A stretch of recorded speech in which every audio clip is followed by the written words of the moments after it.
Why? Please come immediately. L'homme le plus recherché de France s'appelle Xavier Dupont de Ligonnès. Une infime goutte de sang de Maëlys, une preuve ADN imparable. Ouais, le tueur en série Michel Fournira est mort hier dans un hôpital parisien.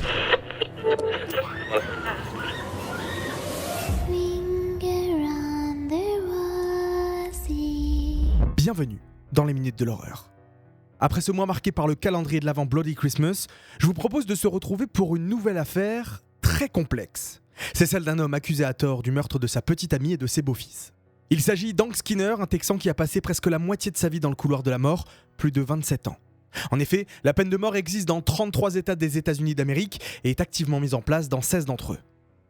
Une affaire complexe, ça fait plusieurs mois que l'on bosse dessus avec Alexane et on vous proposera aussi à la fin de ce podcast une interview de Sandrine A. George Skinner, la femme de Hank Skinner, qui viendra nous parler de cette affaire mais aussi de son combat contre la peine de mort puisque c'est une militante abolitionniste depuis des années. D'ordinaire, notre podcast tend à être neutre, mais pour cette affaire, c'est difficile de rester impassible face à un homme condamné à mort quand le doute sur sa culpabilité subsiste. Et si l'horreur, c'était de se voir privé de sa liberté pour le crime de quelqu'un d'autre ? Aujourd'hui dans les Minutes de l'Horreur, zoom sur l'affaire Hank Skinner et les preuves irréfutables d'un système judiciaire américain bancal.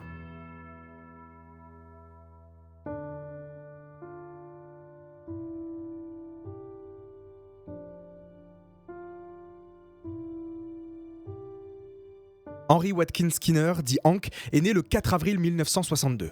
En 1993, il a 31 ans et vit avec sa petite amie Twila Jean Busby, 41 ans, et les deux fils adultes de sa compagne, Elwyn Scooter Kaller, 22 ans, et Randy Busby, 20 ans. La famille vit à Pampa, au Texas. Hank est également papa de 2 filles et un fils avant de rencontrer Twila. Connu des services de police, il n'est pas bien vu des autorités étant donné qu'il lutte pour les droits des prisonniers et aide beaucoup de personnes en détention.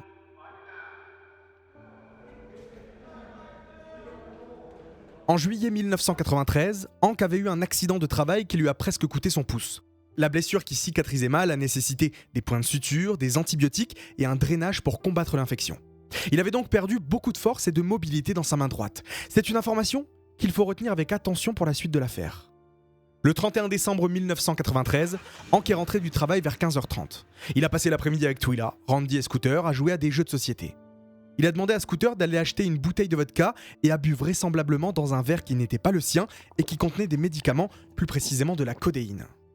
Un ami, Howard Mitchell, est venu les chercher dans la soirée pour célébrer le nouvel an chez lui et regarder le passage de la nouvelle année à la télévision.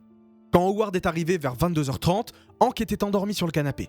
Il a essayé de le réveiller en le secouant, en lui hurlant dessus, mais il avait l'air dans un état comateux. Howard et Twila sont donc partis tous les deux et ont laissé Hank dormir.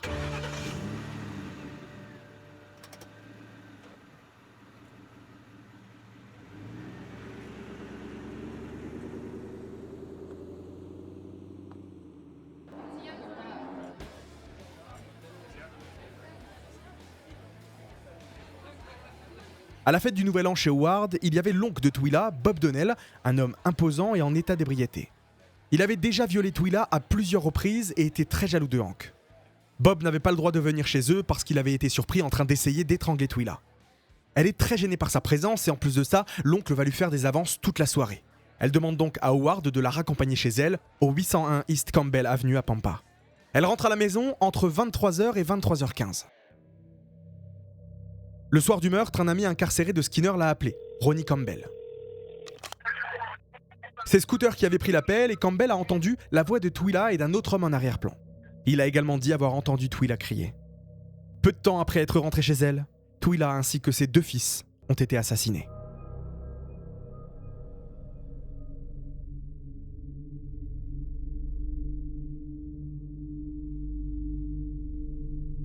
Elle a été étranglée et frappée à mort avec le manche d'une pioche. Randy, lui, a été poignardé avec des couteaux provenant de la cuisine de la famille. Scooter a aussi été poignardé, mais il a réussi à utiliser ses dernières forces pour aller réveiller Hank en panique. Ce dernier titubait et ne pouvait pas marcher sans s'appuyer sur son beau-fils. Dans la maison, il est tombé sur des bris de verre et s'est ouvert sa main qui était déjà blessée jusqu'à l'os. Aujourd'hui encore, Hank n'a que 50% de mobilité dans sa main droite. En plus d'être dans un piteux état physiquement, il aurait donc bu dans l'après-midi dans le verre de Twila qui contenait, sans le savoir, de la codéine. Or, Hank est allergique à la codéine, ce qui est documenté sur son dossier médical depuis l'adolescence. Alors qu'Hank est blessé et tente de sortir de la maison, Scooter essaye d'aller chercher des secours et s'effondre dans le jardin d'un voisin. Il ne reprendra jamais connaissance.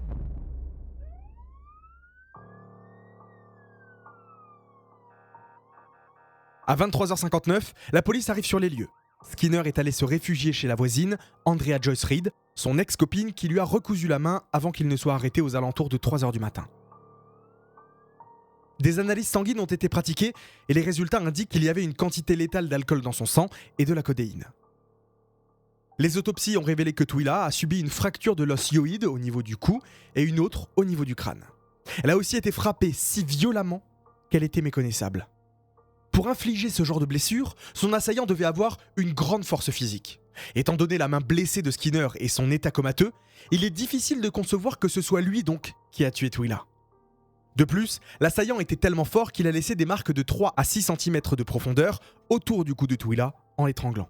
Avec sa blessure et la mobilité réduite à sa main, il est impossible donc que ce soit Hank qui ait étranglé sa petite amie. Le médecin légiste Elizabeth Peacock a également prélevé des coupures d'ongles de Twila sous lesquelles se trouvait de la peau et de la matière génétique. Le meurtrier aurait donc dû être couvert de griffures. Or, en dehors de sa blessure à la main, Hank n'a aucune égratignure. Des cheveux blonds bouclés ont été retrouvés entre les doigts et sous la bague de Twila. Les cheveux ont été testés et il a été révélé qu'ils appartenaient à un parent de souche maternelle. De plus, Hank a les cheveux bruns. Le médecin a donc affirmé qu'avec toutes les substances qui étaient présentes dans son organisme et ses blessures, il était impossible qu'il ait commis 3 meurtres.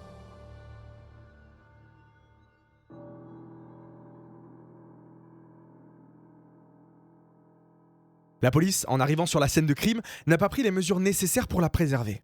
Il y avait 18 officiers et un chien dans la maison, ce qui a complètement contaminé le lieu.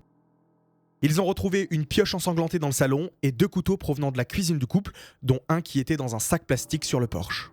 Le couteau avait été tordu pour infliger des blessures plus profondes. Des empreintes de mains et de doigts ont été retrouvées un peu partout dans la maison et une empreinte de main ensanglantée a été trouvée sur la porte d'entrée. Mais bizarrement, elle n'a jamais été identifiée et a mystérieusement disparu des pièces à conviction. Dans les minutes qui ont suivi l'arrivée des policiers, Hank a été désigné donc comme le tueur avant même que la moindre enquête ne soit menée. Il est normal de trouver des empreintes de Hank partout dans la maison où il vit, dans la cuisine, sur les couteaux avec lesquels il a préparé des sandwichs des centaines de fois. De plus, l'emplacement des empreintes concorde avec l'idée que Hank n'était pas assez alerte pour marcher sans s'appuyer aux encadrements de portes, aux meubles, aux murs, etc. Cependant, aucune goutte de sang appartenant à Hank n'a été retrouvée sur les armes ou sur les victimes, alors qu'il avait une coupure profonde à la main. L'analyse de la scène de crime a été poursuivie sans mandat de perquisition pendant 10 jours, ce qui constitue un abus des droits fondamentaux constitutionnels et rend les preuves inadmissibles devant la cour. Or, le juge a accepté les preuves acquises illégalement. Lorsque Hank a été emmené au poste, il était encore sévèrement intoxiqué et ne tenait pas debout tout seul pour la prise des photos. Alors que les autorités ont décidé de négliger toute piste ne pointant pas vers Skinner comme suspect principal, un problème se pose. Si c'est vraiment Hank qui a fait ça, quel est le mobile du meurtre ? C'est un homme rationnel, de nature calme, il n'a donc pas agi par folie. La deuxième hypothèse est qu'il aurait été pris d'une rage due à la jalousie. En effet, Mitchell a affirmé avoir embrassé Twila après l'avoir déposée chez elle, mais comment Hank aurait vu ce baiser ? Il était inconscient sur le canapé, il aurait fallu qu'il regarde par la fenêtre qui était fermée en plus par un store, et qu'il soit assez lucide pour comprendre la situation, ce qui est peu probable.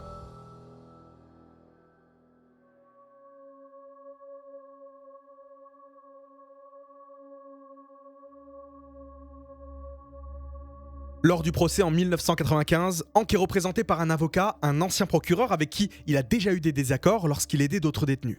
Cet avocat était en plus un ancien junkie assez véreux qui a été démis de ses fonctions de procureur. Ainsi, sa défense n'était pas impartiale. De plus, durant l'audience, le jury a été manipulé avec des rumeurs et des preuves à décharge qui n'ont jamais été présentées. Par exemple, une rumeur a circulé en affirmant qu'il y aurait eu un enregistrement des aveux de Hank qui n'avait pas été présenté au procès, ce qui est faux. À cause de cette défense déplorable, des rumeurs, des preuves aussi prouvant l'innocence de Hank qui ont été écartées délibérément ou mystérieusement disparues, le jury n'a pas eu de mal à délibérer. Cela n'a duré que 2h30 avant que Hank soit reconnu coupable et envoyé dans le couloir de la mort. Une injustice flagrante, et vous me direz, pourquoi Hank n'est pas intervenu pendant son procès pour se défendre et crier à l'injustice ? Selon le conseil de son avocat, il devait se taire pour ne pas perturber le processus. De plus, ce dernier lui a dit que s'il parlait, il le ferait témoigner à la barre et n'hésiterait pas à dire qu'à ses yeux, Hank est coupable. Il était donc coincé. Quoi qu'il arrive, son avocat est déterminé à ce qu'il soit condamné. Hank décide donc de se taire, il pense qu'il pourra prendre un avocat par la suite puisqu'il a des preuves écrites des préjudices que lui a causé son premier avocat. Ce n'est peut-être pas le meilleur des plans, mais dans une situation désespérée, la prise de décision est forcément impactée.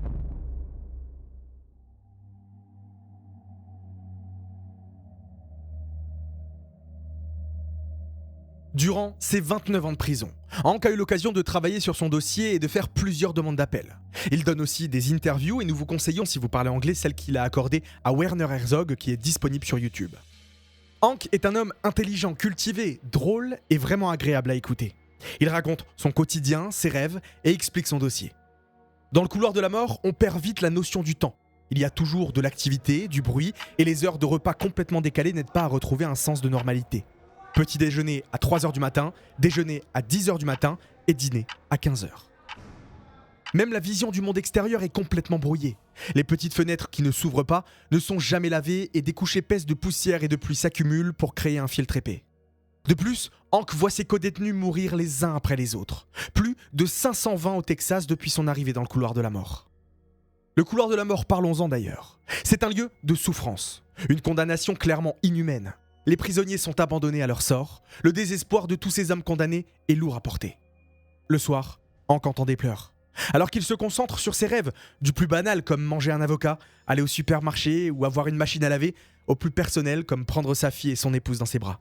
En effet, en 2008, il a épousé Sandrine Georges, une militante française contre la peine de mort. Ensemble, ils se battent quotidiennement pour prouver l'innocence de Hank.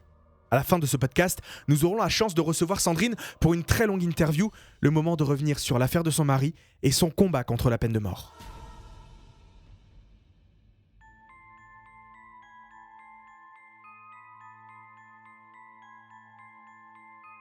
Pour être innocenté, Hank a besoin de l'accès à des preuves qui n'ont pas été présentées pendant le procès. Pour cela, il a besoin de l'accord de la procureure du comté, Lynn Switzer. Face à son refus, Hank l'a attaqué en justice au civil et a reçu gain de cause. Pour se justifier, la procureure affirme qu'assez de preuves ont été mises en évidence au cours du procès et que selon elle, ce n'est qu'une excuse pour repousser la date d'exécution de Hank. En outre, cela prouve que l'un des challenges auxquels Hank doit faire face est l'opinion publique. De nombreux citoyens sont persuadés encore de sa culpabilité. C'est le cas d'ailleurs de la petite bourgade de Pampa où le triple homicide a eu lieu. La population, très croyante, est favorable à la peine de mort. Même le journaliste qui a couvert l'affaire pense que l'exécution de Hank serait le moyen de rendre justice. Et le 24 mars 2010, 13 jours après l'exécution de son meilleur ami, Hank est transporté vers son lieu d'exécution. C'est l'heure. Comme chaque condamné, de 2h à 5h, il a accès au téléphone pour appeler ses proches une dernière fois, et de 5h à 6h, il reçoit son dernier repas. Hank a demandé du poulet frit épicé, plein de frites, un cheeseburger, des filets de poisson pané, de la sauce ranch, du fromage râpé, des oignons, des œufs et un grand milkshake au chocolat. Il a tout fini. Hank reçoit un dernier appel de son avocat, puisqu'il vient de raccrocher avec un employé de la Cour suprême qui lui a annoncé que l'exécution est repoussée. Un sens du timing parfait. Hank n'en revient pas. Ses jambes tremblent, les larmes ruissellent sur son visage. Il est tellement heureux. C'est là qu'il réalise à quel point il craignait l'inconnu après sa mort. Après le report de son exécution, la fille aînée de Hank a repris contact avec lui pour son plus grand bonheur.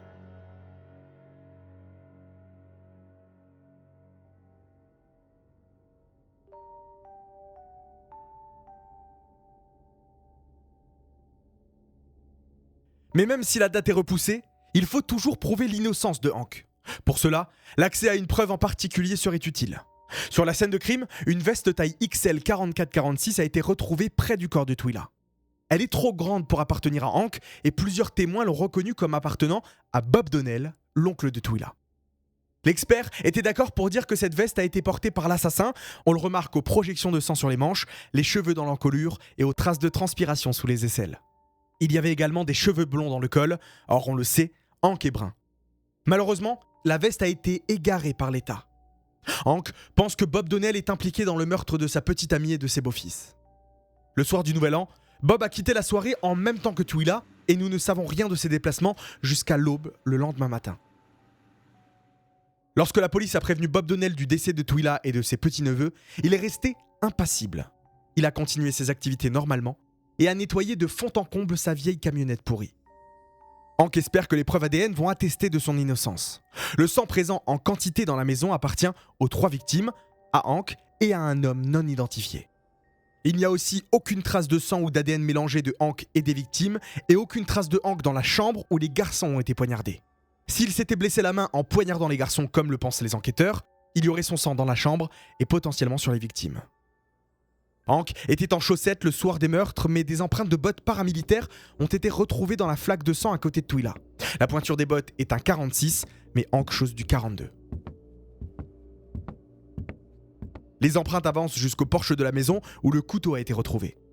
Tout ce que je viens de vous citer, ce n'est que des petits exemples de toutes les incohérences autour de ces meurtres et de la condamnation de Hank.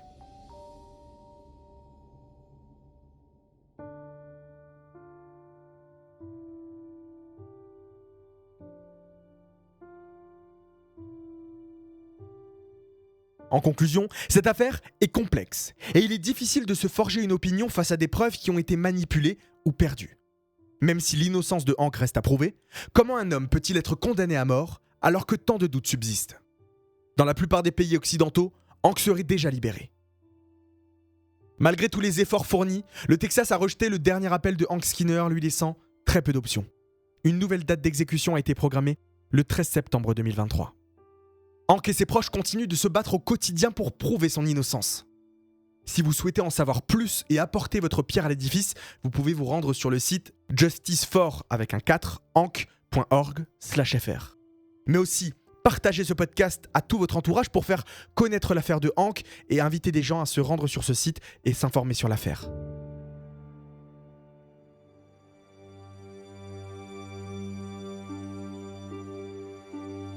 Merci d'avoir écouté cette première partie du podcast des Minutes de l'Horreur, donc sur l'affaire de Hank Skinner. Et j'ai été rejoint par Alexane. Salut Alexane. Bonjour Lucas. Pour tout dire, c'est Alexane qui m'a parlé de cette affaire il y a quelques mois maintenant et qui voulait en parler parce que comme vous avez pu l'entendre dans le podcast, on a été comme vous perturbé, choqué et indigné par l'erreur judiciaire flagrante, les fautes de justice qu'il y a eu sur cette affaire, n'est-ce pas ? Oui, en fait j'ai découvert cette histoire en 2020 et j'ai vraiment pris le temps de bien approfondir nos recherches, etc. parce que je voulais que cet épisode soit le mieux conçu possible. Exactement, et nous sommes rejoints par Sandrine George Skinner qui est avec nous. Bonjour Sandrine. Bonjour. Merci d'avoir accepté notre invitation dans les Minutes de l'Horreur pour parler de cette affaire. Est-ce que vous allez bien déjà ? Je vais bien, je vous remercie. Fin d'année compliquée, mais on fait aller. C'est la 27e année de Hank derrière les barreaux dans le couloir de la mort, c'est ça cette année ? Au mois de mars, ça fera 28 ans, oui. Et donc, ça va faire bientôt 29 ans qu'il a été arrêté, oui. Et donc, vous êtes donc depuis 2008 la femme de Hank Skinner avec qui vous vous battez tous les jours pour sa libération, mais même plus largement, vous combattez un système et vous vous battez contre la peine de mort depuis des décennies. D'où vous vient déjà cette révolte, cette combativité et cette envie d'agir, pas que sur l'affaire de Hank, mais en général ? Alors déjà, je veux préciser que ce sont deux choses différentes. Les gens mélangent toujours un peu les deux. Je suis militante d'un côté, mais ça n'a pour moi rien à voir avec la relation personnelle que j'ai avec mon mari. Alors moi, j'ai commencé à militer quand j'étais ado, quand il y a eu une exécution en France en 1976, et ça m'a énormément choquée parce que je n'avais pas imaginé à l'époque, c'est pas un sujet dont on parlait beaucoup, qu'on exécutait des gens. Et c'est un jeune homme, il avait 22 ans. Ça m'a mis vraiment en colère. Et donc, j'ai commencé à militer en France pour l'abolition. Et puis, une fois qu'on a aboli, je n'ai pas pensé que ça allait continuer. Et puis, ça a continué parce que, effectivement, à travers le monde, il y a beaucoup... c'est une vraie problématique parce que la peine de mort est beaucoup utilisée comme un outil de répression politique et qui n'a rien à voir avec la justice, qui a à voir avec la vengeance. Et donc, voilà, c'est ce qui m'a porté depuis cette époque-là dans mon combat. Du coup, j'imagine que 76, c'est l'affaire de Christian Ranucci, je pense, au niveau des dates, c'est ça ? Oui. Oui, c'est pas tellement le fait qu'il était potentiellement innocent, c'était son âge, moi, qui m'a énormément choquée. Me dire à 22 ans, on va le tuer, on lui donne pas une deuxième chance. Enfin, ça a été quelque part une révélation et je me suis beaucoup intéressée à la justice en France. Concernant Hank, comment vous l'aidez au quotidien ? Alors ça, c'est la face cachée de l'iceberg. On est en général très soutenu quand il y a des dates d'exécution, des audiences. Mais ce que les gens n'imaginent pas, c'est le quotidien de l'attente. Et ça, c'est 7 jours sur 7 toute l'année. Il n'y a pas de jours fériés, il n'y a pas de vacances. Ça, c'est extrêmement solitaire. C'est très long. La dernière décision de justice, on l'a attendue pendant 3 ans et demi. Pour un rejet unanime. C'est-à-dire que les 9 juges ont voté contre lui. Et là, franchement, ça a été un gros coup sur la tête, là, début octobre.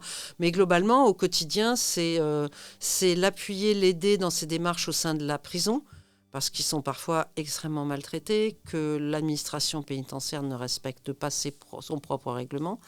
Moi, je fais tout un travail de documentation pour lui sur les aspects juridiques, parce que c'est un droit de jurisprudence, donc en fonction des décisions qui sont prises à un endroit des États-Unis ou à un autre, ça peut nous aider, nous, à réouvrir certains axes de son dossier. Beaucoup de données, j'ai fait beaucoup de recherches médicales et sur les conditions de détention, puisque on a porté plainte 3 fois contre l'administration pénitentiaire, on a gagné 3 fois d'ailleurs, mais c'est un parcours du combattant parce qu'on a aussi souffert de représailles de l'administration pénitentiaire. Du coup, vous, comment en tant qu'individu, que ce soit vous ou accompagné de Hank et de vos proches, comment vous arrivez à combattre, à quand même vous opposer à ce système juridique, judiciaire qui est américain, qui est très complexe en plus? Alors, aux États-Unis, c'est assez complexe parce que c'est un système.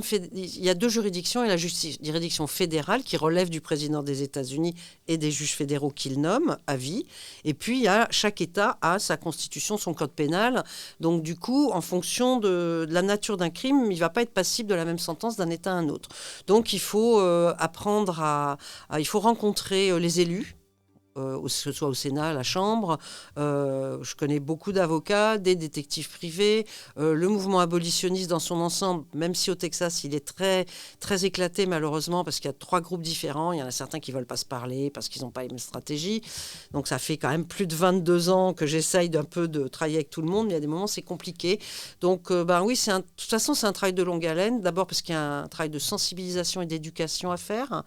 Mais je vois la différence entre, par exemple, en 2000, je me souviens qu'il y a un sondage qui avait été fait et 80% de la population était en faveur de la peine de mort.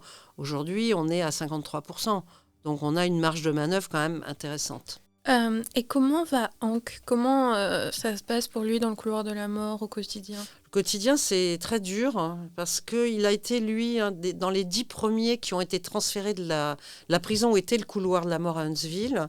Il a été transféré en 1999 en prison de haute sécurité. Et ça veut dire que ça fait 23 ans et demi qu'il vit à l'isolement complètement. Il est seul tout le temps. À part les gardiens qui viennent le chercher pour l'emmener au parloir, à la douche, en promenade, où il est seul, ils sont tout le temps seuls, dans une toute petite cellule, 23 heures sur 24, 5 jours sur 7, et le week-end, 24 heures sur 24. Donc oui, c'est très compliqué, et puis le Texas est un État qui exécute énormément, et d'ailleurs il le dit souvent, que son plus gros traumatisme, c'est de voir tous ses copains se faire exécuter. Parce que depuis qu'il y est en mars 95, il y a eu plus de 525 exécutions rien qu'au Texas. Donc ça, psychologiquement, c'est extrêmement difficile. Puis on voit la privation sensorielle, on ne se voit que derrière une vitre, on se parle au téléphone. À part les gardiens qui le passent les menottes, il n'a aucun contact tactile avec qui que ce soit, quoi. Donc ça, c'est très dur, ouais. Ouais, nous, ce qui nous a marqué aussi, c'est que Hank a fait plusieurs interviews. On en a regardé une sur YouTube qu'on a conseillé de regarder dans le podcast. Et c'est aussi surtout ce qui nous a frappé, c'est la notion du temps, de la réalité qui est un peu complètement changée puisqu'on n'a pas de notion du temps. Et aussi même l'extérieur, on le voit à travers une vitre qui est sale, qui est brouillée. Donc c'est vrai que ça doit être plutôt compliqué, je pense, à vivre au quotidien. Non ? En fait, je me souviens qu'il y a une dizaine d'années, il m'avait dit que la réalité du monde extérieur, ça commençait à être un peu comme une vieille photo, un peu sépia, commence à s'effacer. Et récemment, il m'a encore dit que la réalité du monde, ça ne veut plus rien dire. C'est-à-dire que sa notion du temps, elle est complètement déstructurée. C'est-à-dire que parfois, je lui dis, dis donc, tu te rends compte depuis combien de temps tu ne m'as pas écrit? Et il ne se rend pas compte. C'est-à-dire que 2 mois, pour lui, ça peut être comme 2 minutes, 2 semaines, 2 jours. Et de temps en temps, je suis un peu obligée de lui secouer les puces. Et ça, on n'y peut rien. Mais ça, l'isolement carcéral, partout dans le monde, ça a malheureusement des effets dramatiques. Psychologiquement, c'est très dur. C'est très dur, ouais. Donc Hank est condamné en 1995 à la peine capitale et c'est un petit peu plus tard, en 96, que vous rentrez dans sa vie. Pourquoi avoir commencé une correspondance avec Hank et comment avez-vous pris conscience de son affaire, connaissance de son affaire ?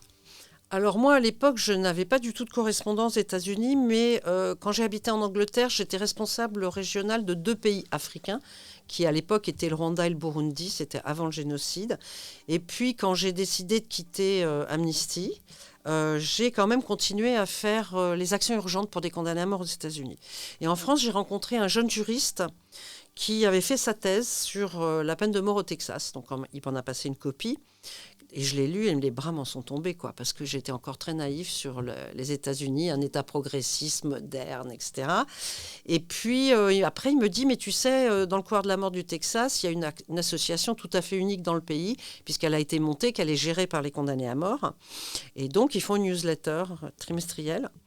Et ils parlent, il y en a certains qui font des poèmes, il y en a qui font des articles politiques, il y en a qui parlent de leurs dossiers ou de leurs enfants, de leur famille.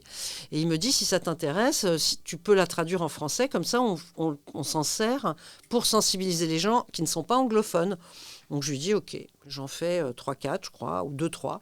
Et à ce moment-là, il me dit, mais si tu as envie de correspondre avec quelqu'un au Texas, j'ai 3 personnes auxquelles je pense et je suis sûre que tu t'entendras bien avec elles. Et Hank était une de ces 3 personnes.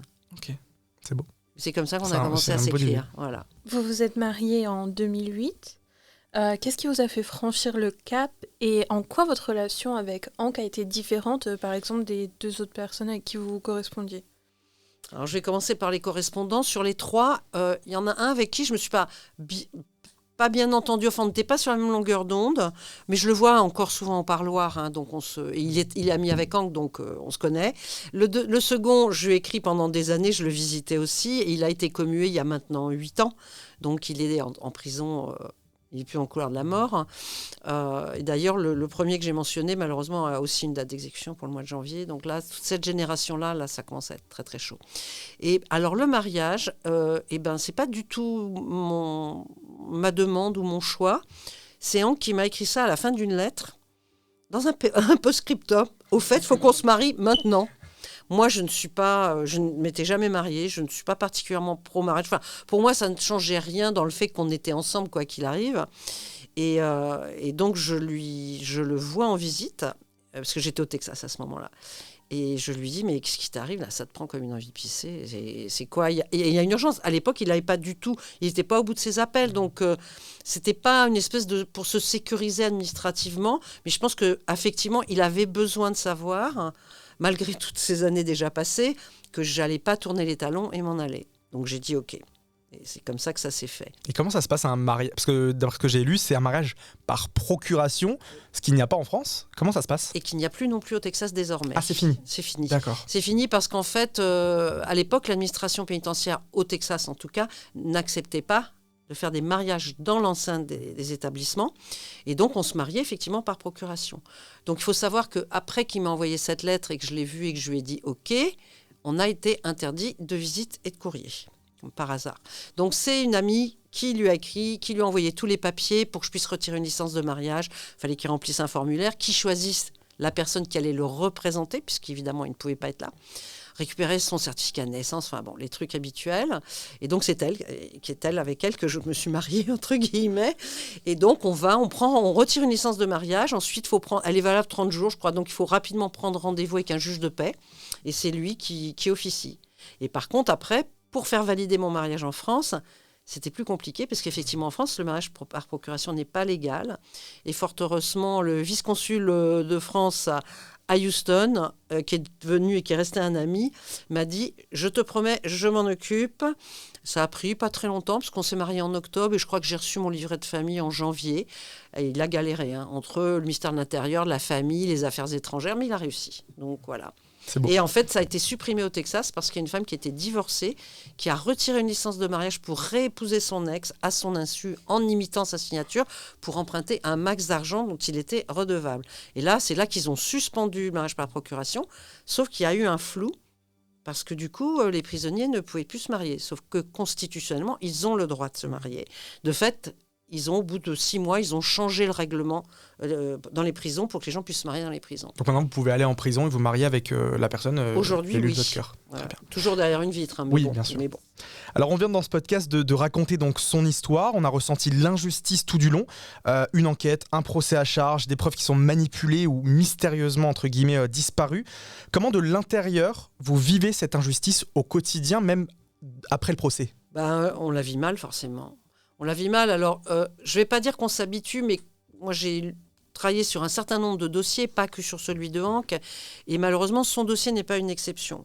Je dirais que l'exception dans son dossier, c'est que du verdict jusqu'aux réponses de l'État sur ses appels, on est dans les malversations voulues, on n'est pas dans de l'erreur là. Hein. Il y a vraiment un choix délibéré, comme dans beaucoup de cas de condamnés à mort qui ont été innocentés. Il y a eu quelques erreurs, mais il y a aussi beaucoup d'intentions, parce que la justice est politique, que les juges sont élus, que les procureurs sont élus. Eux, la vérité, ils s'en fichent. Clairement, ils veulent du résultat, ils le veulent vite pour faire leur campagne électorale. Ils sont en moyenne réélus tous les 4 ans. Donc au quotidien, on se dit qu'il ne faut surtout jamais rien lâcher. C'est-à-dire qu'on ne peut pas accepter ça, et que peut-être on perdra, peut-être on gagnera, mais quoi qu'il arrive, il ne faut jamais lâcher. Et c'est comme ça que, d'abord, on fait évoluer le droit aussi, et qui bénéficie aux autres détenus. Du coup, est-ce que pour vous, l'affaire de votre époux, c'est un reflet direct du malfonctionnement du système judiciaire aux États-Unis ? Oui, c'est un des dossiers qui vraiment éclaire sur tous ces dysfonctionnements qui sont d'abord liés à... Il faut le dire clairement, c'est une discrimination sociale. C'est-à-dire qu'il n'y a pas de gens riches dans les couloirs de la mort, et ce n'est pas un hasard. Il y en a beaucoup qui se font acquitter complètement, et puis il y en a qui prennent des petites peines de prison, on va dire. Donc à partir du moment où vous n'avez pas l'argent pour être bien représenté, et surtout, il n'y a pas de juge d'instruction. Donc l'État instruit à charge avec des moyens illimités. Et l'accusé, souvent, il ne comprend même pas ce qui lui arrive. Et encore, Hank faisait déjà du droit à l'époque, donc lui, il avait bien conscience des enjeux. Mais ça a été truqué dès le départ. C'est-à-dire que même pendant sa détention préventive à la prison du Comté, le shérif photocopiait tout son courrier juridique entrant et sortant, ce qui est complètement illégal, et le transmettait au procureur. Donc, c'est parti comme ça. Ça a commencé comme ça, déjà. Et donc du coup, est-ce que ça peut vous faire perdre espoir à la longue ? Puisque je vous demande ça parce que c'est un combat donc difficile. Et quand on voit qu'on a tout un système, que c'est politique, que les gens cherchent le résultat, comment on fait pour tenir quand on est tout seul, entre guillemets, face à un État, à un pouvoir, à de la politique ? Vous savez, les changements dans le monde, les changements sociétaux, ils viennent aussi du fait que des individus se mobilisent. Alors, ils peuvent se regrouper, mais le travail qui est fait individuellement et ensuite aussi collectivement font bouger les choses. Alors, évidemment, qu'à notre échelle temps, ça paraît extrêmement long. Oui, il y a des périodes où on désespère. C'est-à-dire que là, quand on a perdu, là, au mois d'octobre, là, ça me ferait jamais baisser les bras. Mais je me suis dit, non, c'est pas possible qu'on a attendu 3 ans et demi pour ça, qu'il est en train de crever dans une cellule tout seul et qu'on n'avance pas. On n'avance pas parce que les cours d'appel ne cherchent pas non plus la vérité, elles cherchent à confirmer une culpabilité. C'est tout ce qui les intéresse. Et ça, du coup, c'est le fait qu'en fait, que la notion même de la justice soit complètement faussée. Ça, et je ne suis pas du tout quelqu'un de colérique, mais il y a des moments, Voilà, ça m'énerve quand même bien. Mais bon, on travaille, il faut aider tous les autres dossiers aussi. Lui, il travaille beaucoup sur les dossiers de ses amis qui sont dans le couloir. Qui ont des très mauvais avocats ou des avocats qui ne font rien. Il en a quand même fait... il a fait gagner quand même plus de 9 dossiers. Donc, soit certains ont été commués, soit certains sont sortis. Et là, il travaille sur 2 autres, où c'est en bonne voie aussi. Donc, lui aussi, pour lui, c'est une façon d'exister, de faire avancer les choses, faire avancer le droit. Parce que sinon, il n'y a aucune vie dans le couloir de la mort. Et justement, on en parlait, donc Hank qui a un passé dans le droit. Est-ce que ces activités, parce qu'il défendait les droits des citoyens accusateurs et exposait les violations des droits des citoyens par les autorités, est-ce que ça a joué un rôle important dès le début de l'enquête ? Car comme on peut le lire sur votre site internet Justice for Hank, c'est pas la première fois que le procureur a voulu accuser Hank d'un crime qu'il n'avait pas commis à l'époque. Ah oui, mais c'est très clair que c'est le point de départ. C'est-à-dire que déjà, c'est une petite ville, très, on va dire, faussement chrétienne et très coincée, avec énormément de corruption, beaucoup de problèmes de drogue. Et du coup, lui, son grand dada, effectivement, c'était de faire du tort au shérif, mais pas pour lui faire du tort, mais pour faire sortir des gens qui avaient été mis en prison et qui n'avaient rien fait. Alors ça, déjà, c'était un accomplissement intéressant pour lui, sauf que comme il a une grande gueule, il s'en targuait dans les médias locaux, donc il était détesté par le shérif, par le juge. Et quand le shérif a été appelé de la scène de crime par des policiers, de certains de ces policiers, il a dit tout de suite, c'est Skinner, arrêtez-le. Il n'y avait eu aucune enquête, il n'était pas allé sur place. Donc ça a amorcé cette problématique. Après, les différents procureurs qui se sont occupés de son dossier sont tous tombés pour de la corruption, possession de drogue, intention de distribuer, pédopornographie. Enfin, il a eu quand même la totale, c'est vrai. Mais ce point de départ, c'est évident qu'avant qu'il ait été arrêté pour ce triple homicide, le shérif, je crois, le procureur de l'époque ou le juge de l'époque avait émis au moins 14 mandats d'arrêt qui n'ont jamais tenu, qui n'ont jamais abouti, parce qu'il n'y avait rien. Donc il y avait vraiment un truc de revanche personnelle, d'orgueil, d'ego, de pouvoir. Et c'est clair que, il en a payé le prix. C'est sûr que quand ils l'ont coincé pour ce crime, lui, il ne pensait pas que ça irait jusque-là. C'est-à-dire que même à son procès, je lui ai dit, mais t'en as pensé quoi des gens qui sont venus témoigner? Mais il m'a dit, mais j'ai halluciné parce que y avait des témoins qui ne me connaissaient pas, que je ne connaissais pas, qui venaient parler de moi. Et il dit, franchement, j'avais la mâchoire décrochée, quoi. On dirait vraiment le scénario d'une série américaine typique, mais qui se passe dans la vraie vie, quoi, en fait. Voilà, et si on mettait ça dans un film, tout ce qu'il a vécu depuis son arrestation, mais on ne nous croirait pas. On nous dirait que c'est de la fiction pure. Et pourtant, non. On parlait des magistrats, des juges, des procureurs qui clairement avaient quelque chose contre Hank, pardon. Lors du procès, Hank a été défendu par un avocat commis d'office. Vous nous avez fait comprendre que cet avocat était véreux. C'est Harold Comer. Il le connaissait déjà à travers son travail avec d'autres détenus et il a souvent eu affaire à lui. Est-ce que vous pouvez nous en dire plus sur cet avocat et sur le reste de la magistrature qui clairement est corrompu? Alors, Harold Comer, c'est quand même un cas d'étude, celui-là. Hein. D'abord, il avait essayé d'instruire, en tant que procureur, il avait essayé d'instruire des dossiers contre Hank, qu'il avait perdu d'ailleurs. Donc déjà, il y a un conflit d'intérêts majeur. Hein. Il a instruit contre Hank et il se retrouve son avocat commis d'office. Il a été obligé de démissionner de ses fonctions de procureur parce que c'était un junkie qui avait volé des saisies de drogue et d'argent de la drogue. Et donc, copain avec les autres magistrats lui ont dit, écoute, démissionne, la ramène pas, tu gardes ta licence, tu as le droit de pratiquer, on te filera des commissions d'office. Donc il se retrouve avec ce dossier, avec un client qu'il n'aurait jamais dû avoir parce qu'il y avait un conflit d'intérêts. Et en plus, il est payé le montant le plus élevé jamais payé à un commis d'office au Texas pour un dossier de peine capitale, qui correspondait à 10 $ près au montant qu'il devait payer parce qu'il n'avait pas payé ses impôts fédéraux, sinon il allait en prison. Donc voilà, ça commence comme ça. Donc, il n'a pas appelé, il n'a pas cité à comparaître des témoins à décharge qui s'étaient manifestés auprès de lui. Il n'a pas voulu faire de tests. Bon, il ne faut pas oublier qu'à l'époque, 94-95, c'était les tout débuts des tests ADN. On faisait plutôt des sérologies. Et lui n'a pas voulu les faire. Il dit aujourd'hui qu'il n'a pas voulu les faire parce qu'il pensait que son client était coupable. Alors que Hank les réclamait, et on a des lettres, des correspondances qu'il a envoyées à son avocat, où lui, il a tout, depuis le début, crié son innocence, et il demandait ce qu'est les tests. Le peu de tests qui avaient été pratiqués sur la scène de crime ont été arrêtés, je crois, après 3 scellés, parce que ça l'excluait. Donc quand même, quand les armes de crime l'excluent. Donc du coup, on s'est retrouvé en appel avec, on va dire, 98% des scellés qui n'avaient jamais été testés, alors qu'il avait été condamné à mort et qu'il avait eu plusieurs dates d'exécution. D'où la bataille qui s'en est suivie pour obtenir un test ADN. Et Comer, on s'est vu à une audience en 2015. Il est venu assister à l'audience. Il a quand même eu le culot d'aller voir les avocats de Hank parce qu'il voulait aller déjeuner avec eux. Et le mec, mais aucun scrupule, aucun état d'âme, quoi. Et les avocats ont très poliment l'ont remercié, ont décliné, mais... Alors, je pense qu'il se pose quand même des questions, parce qu'il a donné des interviews en 2010, etc. On sentait qu'il n'était pas... mais il pratique toujours, il est toujours avocat. Hein. Donc il y a eu une manipulation aussi du jury, avec des rumeurs, beaucoup de rumeurs, enfin bref, beaucoup de fautes flagrantes, et pourtant, l'issue du procès est une condamnation à mort. Le 24 mars 2010, Hank est à moins de 25 minutes, 23 minutes exactement, de recevoir une injection létale, quand la Cour suprême lui accorde un sursis et suspend son exécution. Revenons un tout petit peu avant. À quel moment vous appreniez-vous que la date d'exécution vient d'être fixée ? On l'a su en novembre 2009 et elle était au départ fixée pour le 24 février 2010.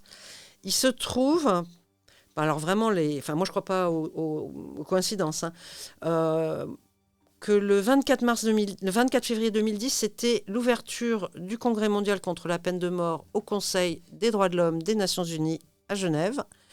Et là, je me suis dit, ah non, mais c'est pas possible. Bon, moi, je bossais dessus, on le préparait. Et j'avais une réunion, on avait une réunion de travail d'ailleurs au consulat de Suisse à Paris. Et personne, mais parce qu'il y avait très peu de gens qui connaissaient ma relation avec Hank à l'époque. Et tout le monde était en train de dire, bon, bah, moi, Genève, j'arrive à telle date, je vais faire ça, je m'occupais de ci, je m'occupais de ça. On va déjeuner, puis après le déjeuner, je me dis, bon, il faut quand même que je leur dise. Donc, je leur dis, bah, écoutez, je suis désolée, mais il est quand même très probable que je ne serai pas à Genève.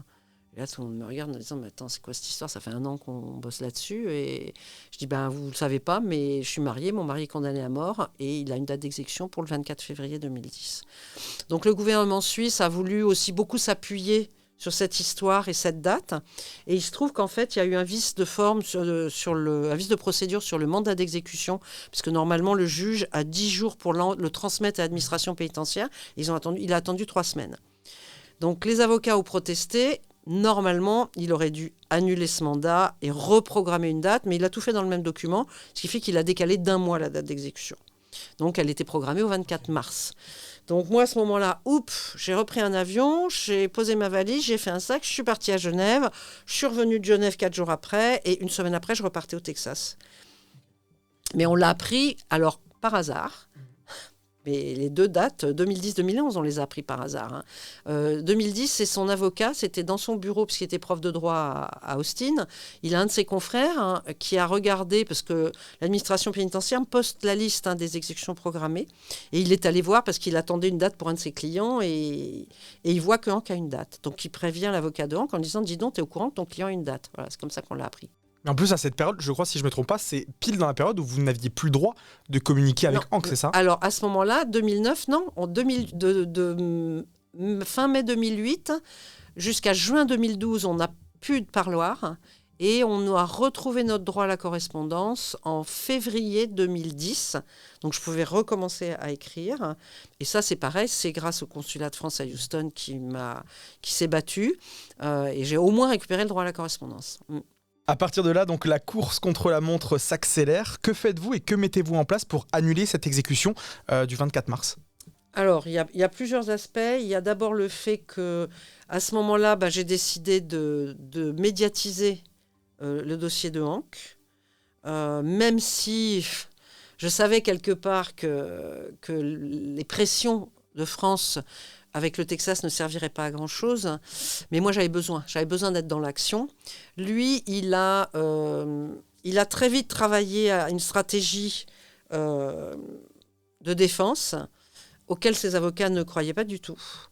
Au départ, il ne voulait pas en entendre parler. Il lui disait qu'il était cinglé. Il lui a dit, mais de toute façon, non seulement ça ne va pas marcher, mais tu vas te faire tuer, quoi. Il leur a dit, écoutez, vous êtes gentils, c'est ma vie, donc c'est ma décision. Et ils ont commencé à creuser un peu la question qu'ils voulaient aborder et voulaient soumettre à la Cour suprême des États-Unis. Et ses avocats lui ont dit, écoute, on a fait un peu de recherche et c'est pas con du tout ton idée. Et son idée, c'était qu'effectivement, il avait, lui, quand on lui a refusé pour la 2e fois des tests ADN au pénal, il est allé les demander au civil. Donc il a attaqué au civil la procureure de l'époque, qui avait le contrôle des scellés. Et elle n'avait pas besoin d'une décision de justice, elle pouvait ordonner des tests ADN à tout moment. Et il s'est fait jeter et on lui a dit « Ah non, mais vous n'êtes pas dans la bonne juridiction, vous ne pouvez pas demander des tests ADN au civil. » Sauf que dans certains États, on peut demander qu'au civil, dans d'autres États, ça peut être le pénal et le civil. Donc il y a un vrai problème d'uniformisation sur l'ensemble du territoire américain. Et c'est pour ça que la Cour suprême a finalement instruit cette question. Même si quand elle a accordé le sursis illimité, elle n'a pas accepté le dossier. Moi, c'est la première question que j'ai posée aux avocats. On s'est retrouvés tout de suite et je leur ai dit, est-ce qu'elle a accepté le dossier ? Ils m'ont dit non, elle se laisse du temps. Et là, moi, alors là, c'est l'estomac qui s'est retordu parce que si tous les lundis après, c'est le jour où elle rend des décisions, des dossiers qu'elle va instruire, et tous les lundis, c'était de se dire, si elle dit non, c'est mort. Il reprend une date pour 30 jours après et c'est fini. Là, on n'avait plus rien. Et en fait, ça a été tous les lundis pendant 3 mois et ça a été jour pour jour jusqu'au 24 mai. On voyait que toutes les semaines, le dossier était reprogrammé en conférence le vendredi pour leur réunion du vendredi. Elle a accepté le dossier. Et là, on a eu, jusqu'à l'audience du 13 octobre 2010, on a eu juin, juillet, août, septembre, octobre. On a eu 5 mois réellement, on a pu... Vous avez pu souffler. Souffler, se poser, essayer de retrouver le sommeil et essayer de reprendre des forces parce qu'il était épuisé comme moi aussi. On n'était pas bien du tout. C'était compliqué. Psychologiquement, on gère... Moi, j'ai gardé des séquelles qui commencent à revenir maintenant qu'il a une nouvelle date, alors que j'avais réussi à dépasser certains problèmes. Et bien là, ça recommence. Donc voilà. Donc on s'occupe, on est dans l'action, on est dans la com. On a fait... j'ai un ami avec lequel je travaille sur tout ce qui est réseaux sociaux. On avait fait une première pétition à l'intention de la procureure et on a fait tout de suite dans la foulée une pétition au gouverneur qui était Éric Perry à l'époque, qui a eu... ses avocats, ils n'en revenaient pas. C'est-à-dire qu'en moins de 48 heures, on avait quasiment 200 000 signatures, dont beaucoup de signatures texanes et le reste des signatures américaines. Donc on sentait qu'il y avait un vrai truc. Éric Perry, d'un seul coup, s'était transformé en Monsieur Justice. Donc il y avait un projet de loi qui simplifiait l'accès au test ADN en appel. Donc il l'a beaucoup porté, ce projet. Il a été voté et lui, il l'a signé donc en mai 2011. Donc là, nous, on s'est dit, déjà, on attendait la décision de la Cour suprême, mais franchement, à l'audience, on a vite vu que c'était gagné, quoi. Les avocats pensaient que ce serait 5-4, avec Hank, on pensait que ce serait 6-3, et ça a été 6-3. Mais du coup, on savait que la nouvelle loi, elle était applicable au 1er septembre 2011. Et là, c'était sûr qu'il aurait ses tests ADN. Il ne pouvait plus lui refuser. Et donc, fin de printemps, début d'été, tout le monde se dit, yo, on peut souffler, les avocats partent en vacances, son avocat principal part en Europe, il me dit, je suis joignable jusqu'à telle date, après je vais partir faire de la rando en Écosse, donc je n'aurai pas forcément de réseau, machin. Et puis, fin juin, c'était fin juin ou fin juillet ? Non, fin juillet, je crois. J'ai une copine au Texas, moi j'étais en France, qui me dit, je vais voir Hank au parloir, est-ce que tu as un message pour lui ? Donc je lui dis 2-3 trucs. Et le lendemain, quand je me lève, parce qu'avec le décalage horaire, moi j'étais couchée quand elle est rentrée, elle me dit, j'ai vu Hank, il a une nouvelle date d'exécution pour le mois de novembre et il est en Death Watch. Donc branle-bas de combat pour prévenir les avocats. Rob ne répondait pas. Alors au départ, je fais un mail aux deux. C'est leur mail pro, donc je ne sais pas s'ils relèvent leur mail ou pas. Et puis à midi, j'avais toujours rien de personne. Donc là, je fais un texto à son avocat qui était en France en me disant, il n'a peut-être pas coupé son portable, il n'est peut-être pas encore dans l'avion pour partir en Écosse, etc. Rien. Donc fin d'après-midi, parce que là, j'ai tourné comme un lion en cage toute la journée, je téléphone à son autre avocat. On se connaît, mais moins bien peut-être qu'avec Rob. Et donc, je l'appelle sur son portable, ce que je n'avais jamais fait depuis toutes ces années. Et je lui dis, Doc, je suis désolée de te déranger. Je voulais juste savoir si tu avais reçu mon mail. Il m'a dit oui. Je lui ai dit, tu étais au courant. Il m'a dit non, c'est toi qui me l'as appris. Il m'a dit, je me doutais qu'il y avait un risque et j'avais même prévenu le juge que ça servait à rien. Et donc, du coup, on s'est retapé une course contre la montre parce que le juge a attendu pour répondre à cette demande de test ADN qui a été déposée tout début septembre. Il a attendu début novembre pour répondre. Et la date était le 9 novembre. Très proche de la date, encore une fois. Et donc, alors, les avocats étaient stressés et beaucoup plus que moi parce que moi, j'étais convaincue que, vu la logique judiciaire, la Cour d'appel ne pourrait pas statuer sur cette histoire en 48 heures. Donc, c'était évident qu'elle allait accorder un sursis. Mais bon, ça a été... voilà, c'est encore une rebelote, fois rebelote, dernière visite, parce qu'on était interdit de parloir général, mais on a eu droit quand même aux dernières visites, ce qui est, pas forcément le meilleur contexte pour parler. Mais bon. Est-ce que vous pouvez expliquer ce que c'est Death Watch ?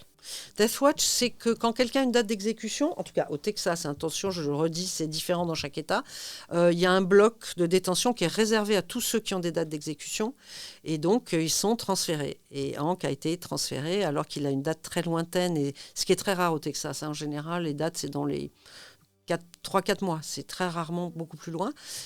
Et ce qui est très difficile pour eux parce que d'abord, ils ont des restrictions énormes. Il y a une caméra dans leur cellule. Ils sont réveillés toutes les 3 heures. Ils voient tous leurs potes partir à leur exécution.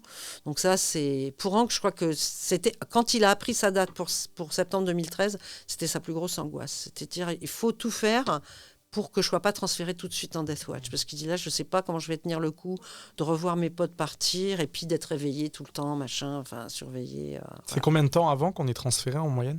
Dès que la date est arrivée à la prison, dès que le mandat d'exécution est arrivé. Ah oui, donc si c'est dans 6 mois la date, on reste 6 mois en Death Watch. Mais c'est vrai qu'au Texas, c'est très rare. Autant il y a d'autres États, parfois les dates, elles peuvent être pour dans 2 ans. Mais au Texas, c'est pas le cas. Ouais, c'est très rapide. C'est très rapproché. En général, c'est rapproché. Ouais. Et justement, donc cette date du 24 mars, qui est l'une des plus frappantes quand on en parle, parce que c'est vraiment jusqu'au dernier moment où l'exécution a été suspendue. Comment elle se passe cette journée quand on est Hank, quand on est sa famille, quand on est ses proches, ses avocats ? Nous, on a été au parloir jusqu'à midi.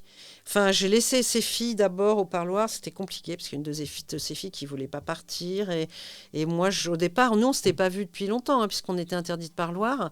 Donc, nous, on se réjouissait de ces 2 jours et demi passés ensemble. Et puis, ses filles, qui ne l'avaient quasiment jamais vu, se sont manifestées. Donc, je me dis, évidemment qu'il faut qu'elles voient leur père. Sauf que du coup, au lieu de se voir 2 jours et demi, en 2 jours et demi, on s'est vu 1h15, quoi. Donc, c'était un peu compliqué. Et donc, là, j'avais calculé que cette dernière matinée, puisqu'à 12h, le parloir s'arrête, lui ne remonte pas en cellule, il est transféré directement à la prison où se situe la chambre d'exécution.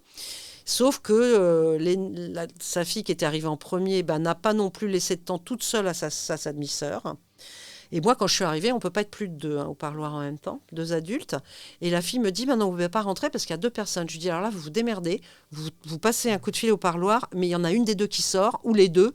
Mais c'est bon, là, j'ai quasiment pas vu mon mari. Là, tu vois, je regardais l'heure, c'était un peu chaud. Et donc cette journée, c'était compliqué. Je suis arrivée, sa fille aînée est sortie. Celle qui était arrivée en premier était toujours là, elle était en pleurs. Lui, je le voyais me lancer des regards, je ne savais plus comment gérer le truc. Donc je l'ai prise dans mes bras, je l'ai rassurée, je lui ai dit ne t'inquiète pas. Alors autant lui, il était convaincu qu'il allait mourir, autant moi j'étais convaincue qu'il n'allait pas mourir. C'était notre débat du moment. Donc elle a fini par sortir et on n'a pas eu énormément de temps. Mais bon, on a pu se parler quand même. C'était une journée hors du temps. Je ne sais pas comment vous dire. Moi, je dirais que voilà, avec le recul, je me dis, c'était une journée en apnée. C'est-à-dire que j'ai plusieurs moments dans la journée où je me disais, respire. Ça, je ne me rendais pas compte, mais je retenais mon souffle. Et quand il a fallu se séparer, ils m'ont envoyé 2 gardiennes, 2 colosses pour m'escorter à 12:02. Et franchement, c'était surréaliste. Ça, je suis sûre que si je mets ça dans un film, on ne me croira pas. Elles étaient côte-côte, chacune contre une de mes épaules. En plus, moi, le parloir, je le connaissais depuis longtemps, donc je connaissais le chemin. Elles ne m'ont pas adressé la parole, pas un regard, rien. On est sortis, après on traverse un grand jardin, et puis on sort, on est sur le parking. Donc là, moi, je m'arrête en me disant, là, c'est bon, elles vont me lâcher les baskets, quoi. C'est un peu... qu'elles me laissent un peu respirer. Et je leur dis, mais vous savez, je me souviens où je me suis garée. Elles ne me répondent pas, elles me tournent le dos et elles avancent vers ma voiture. Et j'arrive vers la voiture et là, il y avait 8 ou 10 gardiens avec des armes automatiques et des chapeaux de cow-boy autour de ma voiture. Pardon. Il y avait une journaliste française qui était là, qui m'attendait, Maryse Burgot. Elle s'est jetée sur son coffre de voiture pour sortir sa caméra. Elle s'est fait hurler dessus parce qu'elle n'avait pas demandé d'autorisation de tournage à cet endroit-là. Et en fait, ils m'ont aidé sans le savoir, ces crétins, ils m'ont aidé. Parce ils étaient complètement ridicules. Quand au parloir, on a le droit de rien amener. Alors j'avais ma clé de voiture, une petite pochette transparente dans laquelle on peut mettre des pièces pour acheter à boire au parloir, et mon passeport. Voilà, j'avais ça dans mes 2 mains. Donc je les ai regardés, je leur ai montré, je leur ai dit, mais vous pensez que je vais faire une prise d'otage avec ça Et du coup, ils m'ont mis en colère, et ça m'a boosté. C'est-à-dire que je suis partie, je suis rentrée à l'hôtel, j'ai été énervée, mais au moins ça m'a donné comme un choc électrique en fait. Mais je me suis dit, mais ils sont complètement cinglés. En fait, ce dont ils ont peur, c'est que les familles attendent sur le parking et suivent la camionnette qui les emmène à Huntsville. Ils ont peur de ça. Mais il n'y a pas d'humanité du tout. C'est-à-dire que les filles, elles auraient pu me dire... je sais pas, voilà, c'est difficile, oui. Rien, pas un mot, pas un sourire, rien, pas un regard compassionnel. Glacial, de toute façon, à la vraiment, prison, en général, on est quand même considérés comme des criminels quand on va au parloir. Alors, il y a quand même les gardiens qui travaillent au parloir, qui sont souvent des gardiennes, d'ailleurs, en général. Elles sont plutôt sympathiques, parce que par rapport au public, ils sont obligés de faire bonne figure.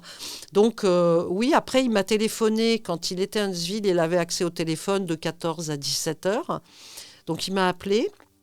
Et il m'a dit, mais tu crois qu'il va se passer quoi? Puisqu'on attendait, on n'avait pas de nouvelles de la Cour suprême non plus à cette heure-là.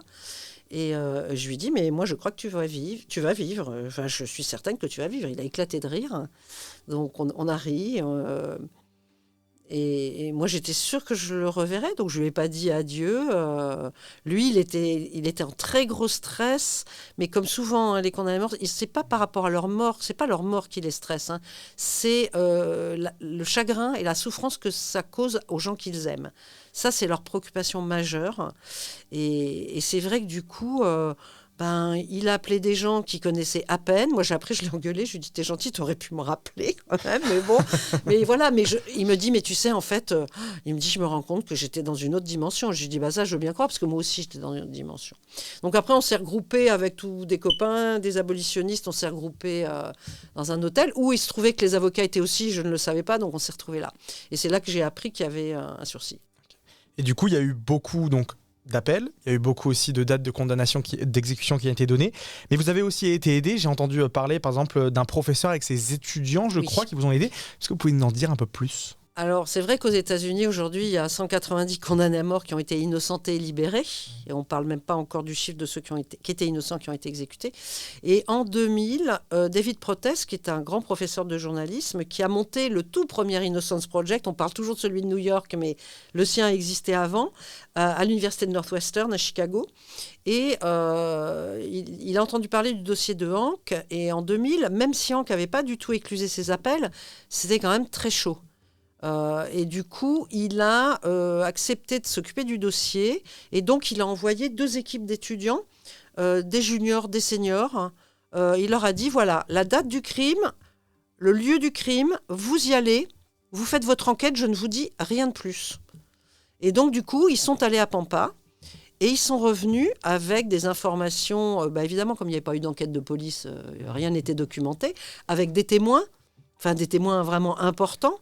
Et donc, ça a permis... Et puis, lui, il a participé à une animation de télé, une émission de télé avec... Comment elle s'appelle ? Elle est complètement timbrée, cette nana. Elle fait des trucs sur la justice. Non, mais elle est complètement réac. Elle est dramatique. Nancy Grace. Okay. Et donc, devant Nancy Grace, il challenge, parce qu'elle avait invité le procureur de l'époque, qui, lui, était à son procès. C'est lui qui avait instruit le dossier pour le procès. Et qui l'a incité, enfin plus qu'incité, devant, c'est une émission qui est très suivie, de dire, vous allez les faire, ces tests ADN. Donc il a dit oui. Donc à l'époque, on s'est dit, ça va avancer là. Voilà. Sauf que pas du tout. Il a refusé de faire un protocole pour les tests ADN avec la défense, que normalement c'est ce qui se fait. Il y a un inventaire qui est fait, regardez les quantités, l'état des scellés, où on fait les tests, qui paye, etc. Il n'a rien voulu savoir. Il a fait faire des tests sur 5 ou 6 scellés dans un labo privé, qui a coûté une fortune aux contribuables, d'ailleurs. Et après, il a fait une campagne...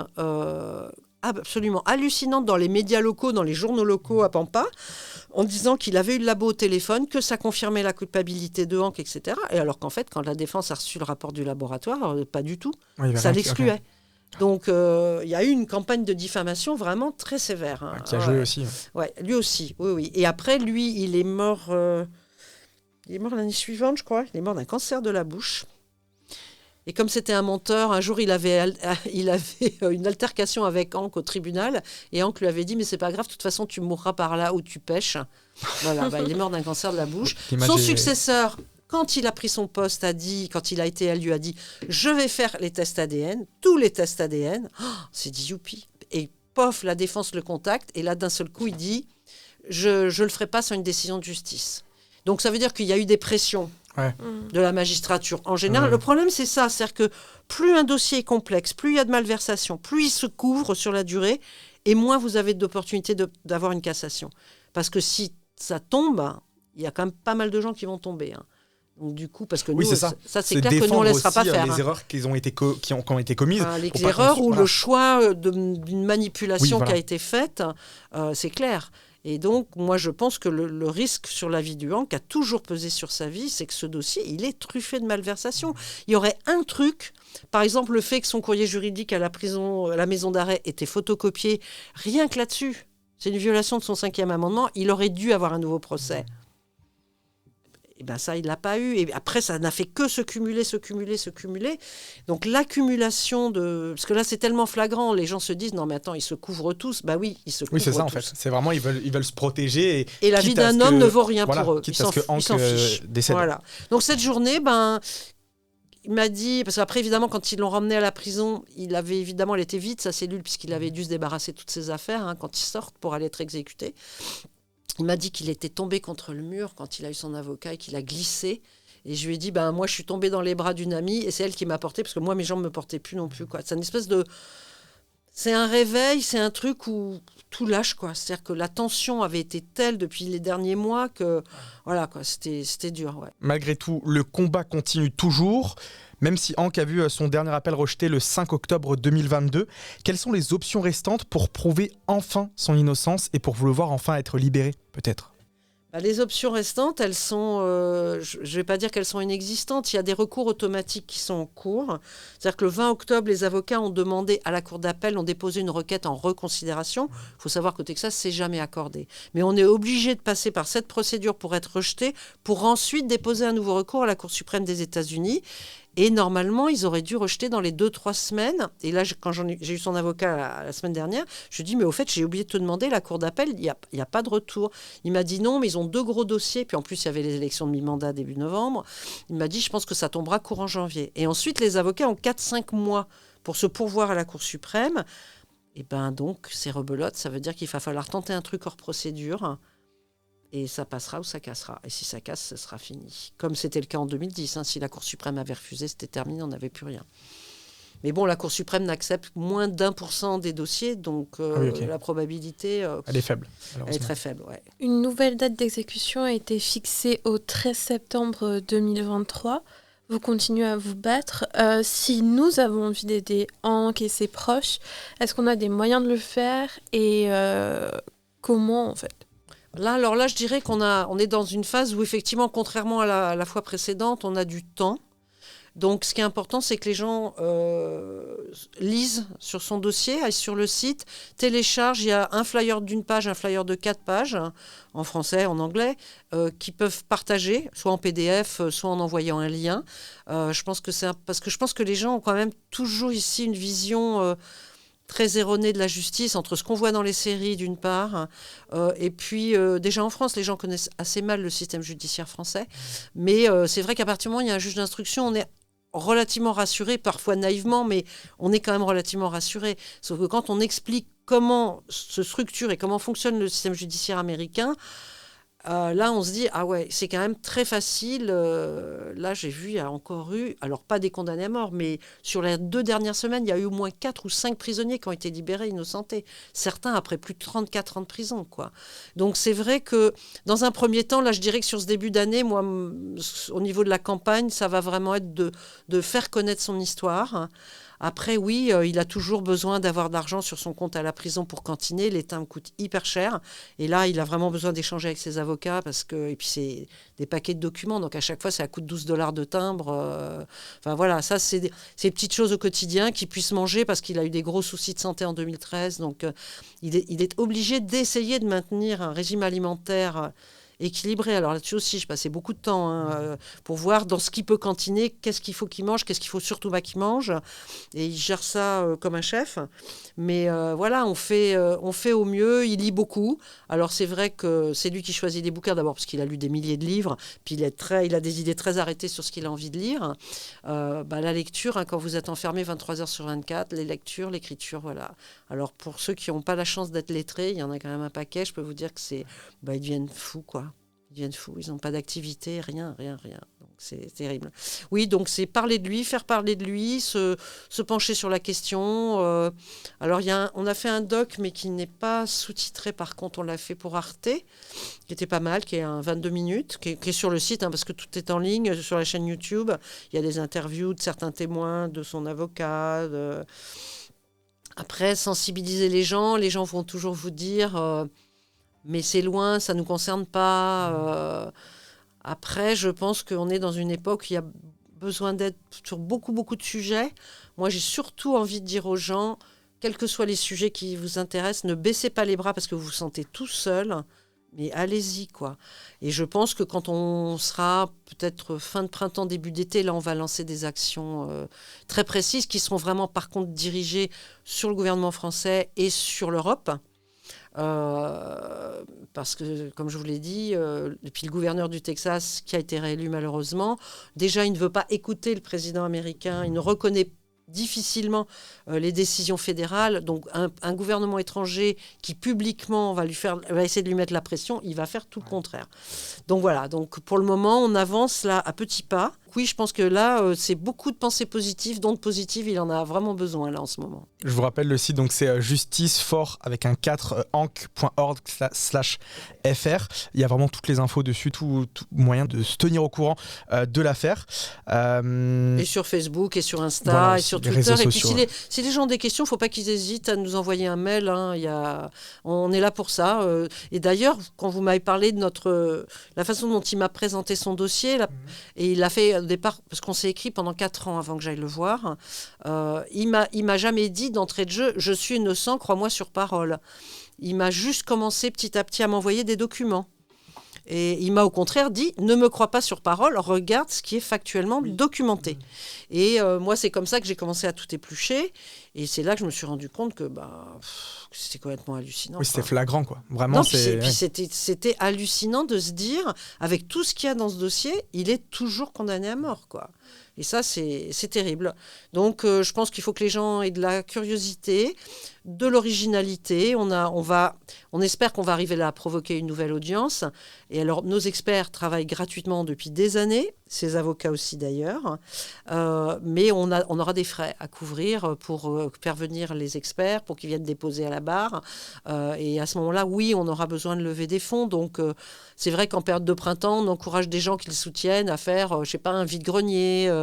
Enfin, voilà, il y a plein de petits moyens simples pour lever de l'argent. Je sais que tout le monde est à la rue en ce moment, et moi la première. Donc, je sais que c'est difficile de tout le temps demander de l'argent, mais on ne l'a pas fait souvent.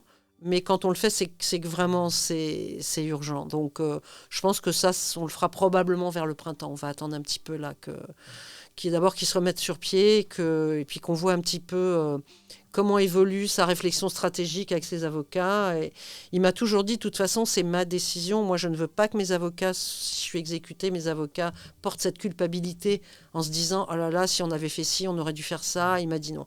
Moi, c'est mon choix. Si je me plante, c'est ma vie. Mais eux, c'est pas à eux de porter ça. Donc voilà, on espère que cette fin d'année va être un petit peu plus lumineuse que octobre-novembre et jusqu'à mi-décembre.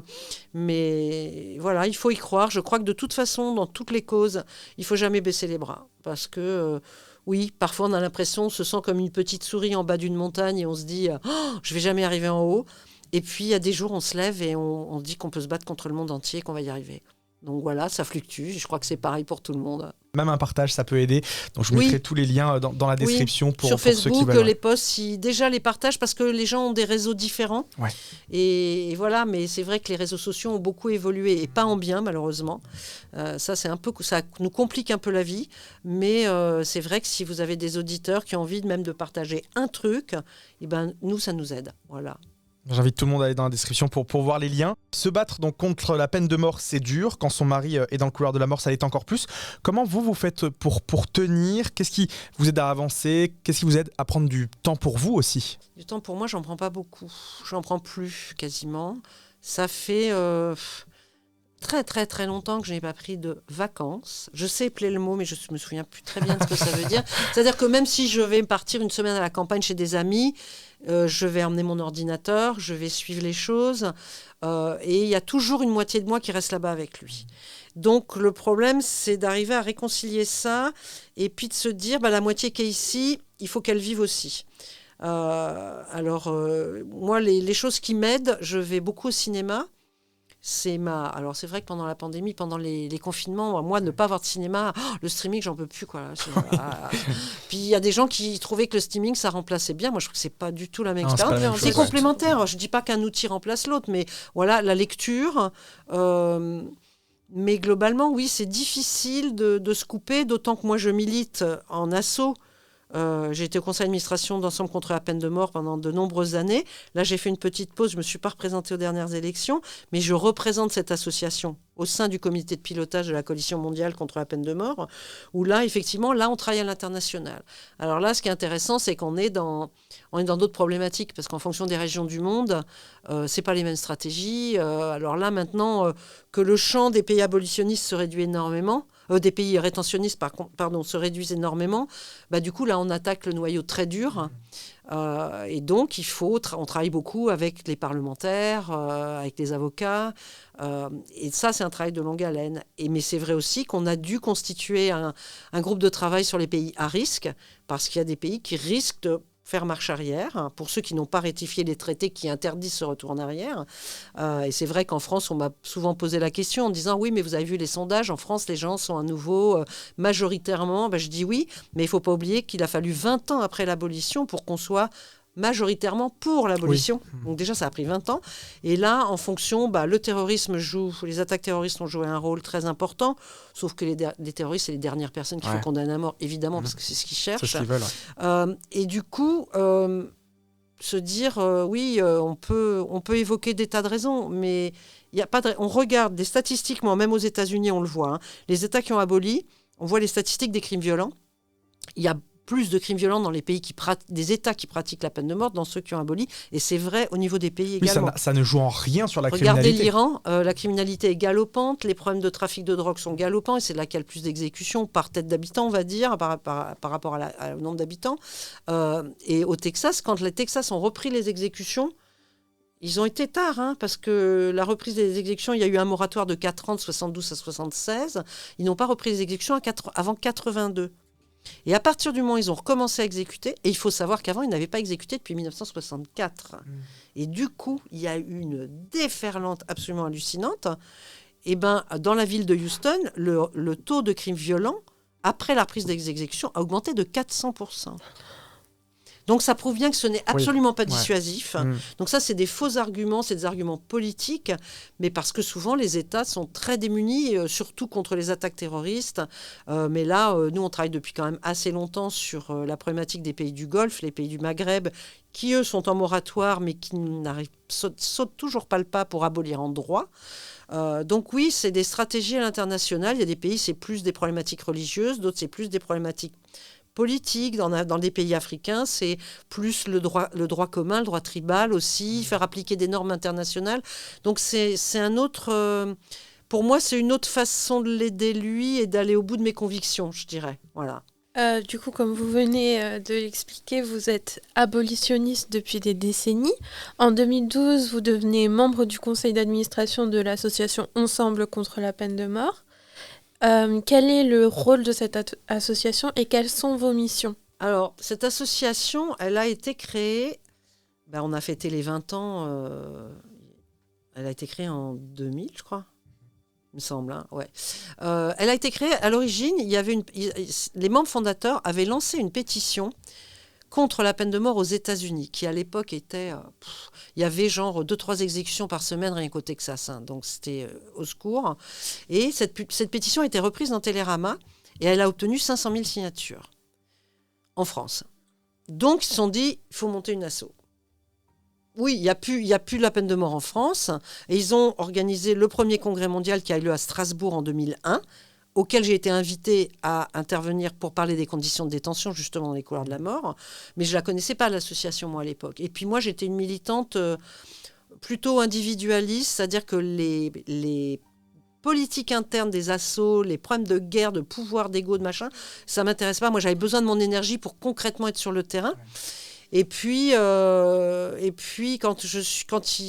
pourquoi on s'est rencontrés ? On s'est rencontrés parce que je représentais la coalition texane contre la peine de mort à la coalition mondiale. Et donc, en réunion du comité de pilotage, j'ai rencontré les représentants de CPM qui m'ont fait un peu des appels de pied en disant « Pourquoi tu ne viens pas ?» Ils m'ont invité, j'ai assisté à 2 conseils d'administration. Et puis, je me suis dit « Oui, c'est bien parce qu'ils ont à l'époque, CPM n'avait pas de projet abolitionniste parce que la coalition mondiale a été fondée en partie par CPM et que du coup, les demandes de financement était pour la coalition qui n'avait pas de statut à l'époque. Et donc, du coup, on ne pouvait pas dédoubler les financements. Donc, c'était tout pour la coal. Et quand la coalition mondiale a pris son envol et a déposé ses statuts, ECPM, là, a fait un premier projet qui est un projet Maroc. Et puis, il y a eu d'autres projets qui sont développés. Il y a un projet qui s'appelle Éduquer à l'abolition, où on travaille. Moi, je suis intervenue un certain nombre de fois, en France, au Liban, au Maroc, en Tunisie. On a développé des modules de cours. Alors, ça s'adapte. Ça peut être des profs de français, des profs d'histoire géo. On a un module anglais, on a un module espagnol, on a un module art plastique. On a beaucoup travaillé sur la caricature. D'ailleurs, je me souviens qu'on avait un cycle éduqué en banlieue sur la caricature juste la semaine après les attentats de Charlie. Donc, ça a été très compliqué. On a un projet aussi Africasie maintenant. Donc, on travaille. L'idée, c'est d'aider des parlementaires, leur donner des outils, de savoir comment aborder des projets de loi, comment les préparer. Donc, on les fait se rencontrer aussi entre pays, puisqu'on fait un congrès mondial, mais on fait aussi un congrès régional, où là, c'est vraiment dans des zones où la peine de mort est appliquée, pour qu'eux réfléchissent, nous disent, voilà, nous, on est confrontés à telle problématique, on n'a pas les outils, qu'est-ce qui a été essayé ailleurs, qu'est-ce qui marche pas, comment on peut affiner.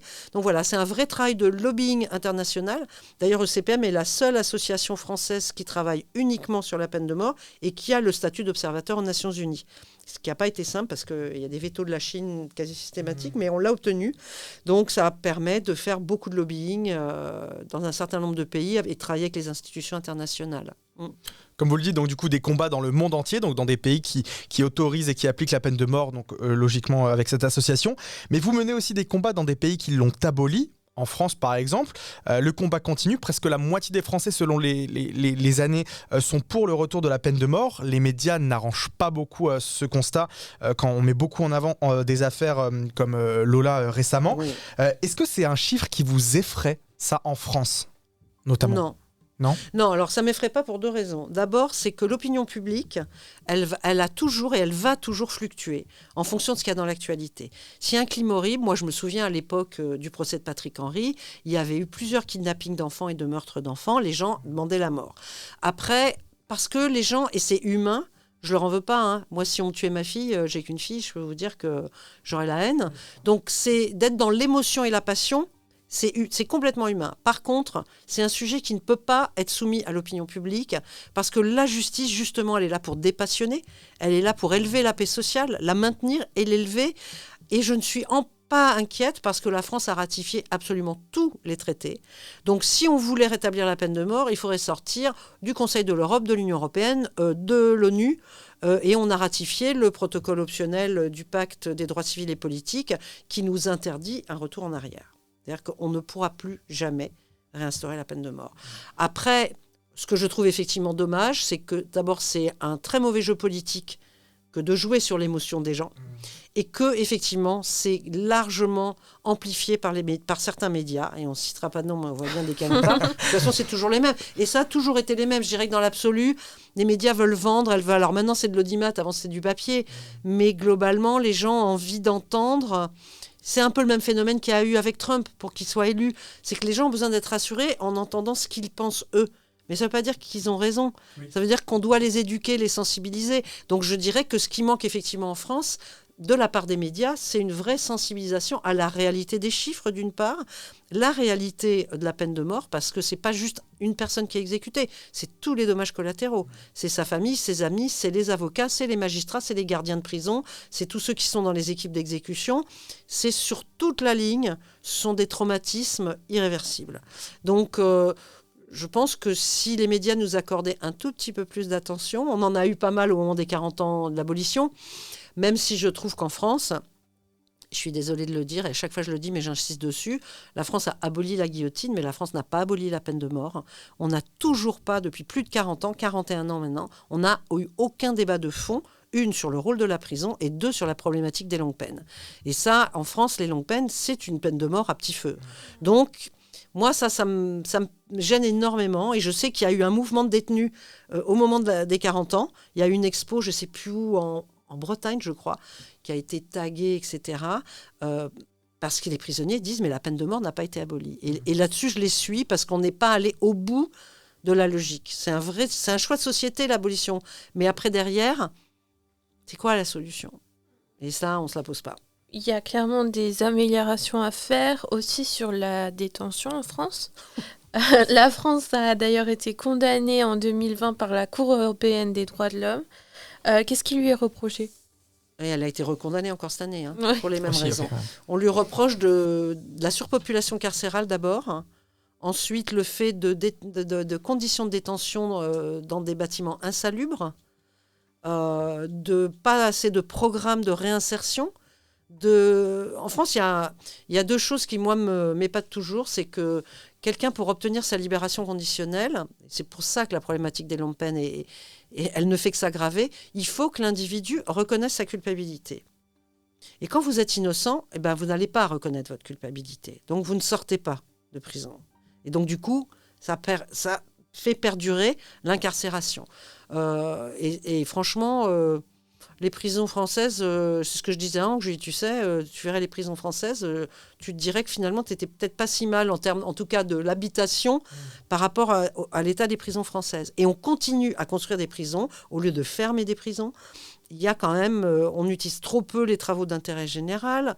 Je trouve que pour les mineurs, moi, je les enverrais, mais franchement, bosser avec des assos à l'autre bout de la planète, construire des puits, enfin, je sais pas, faire d'autres choses, prendre d'autres repères que l'absence de repères qu'ils ont, ou les repères qu'ils ont eu de par leur mode de vie, lieu de vie, qui n'a pas été leur choix d'ailleurs, parce que les gamins qui vivent dans les zones, dans les ZEP, franchement, c'est pas leur choix.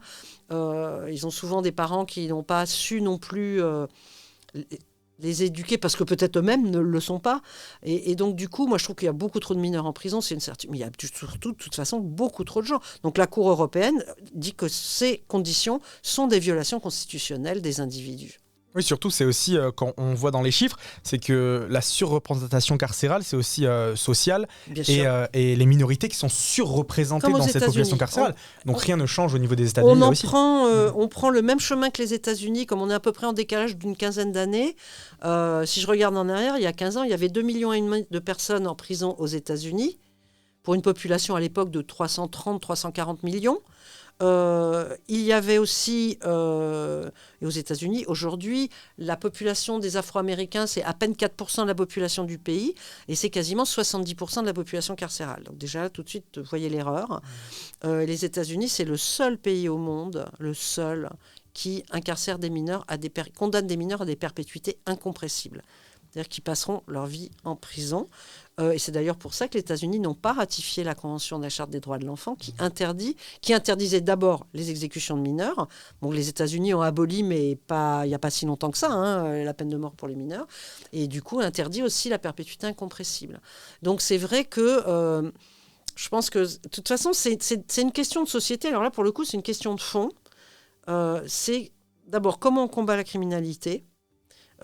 Travailler à la réhabilitation, ce n'est pas ne pas punir les détenus. C'est que l'idée, c'est quand même que ce soit des gens qui se réinsèrent. Parce que les gens n'imaginent pas quand même que 95% d'entre eux, si ça se trouve, demain, ce sera leur voisin.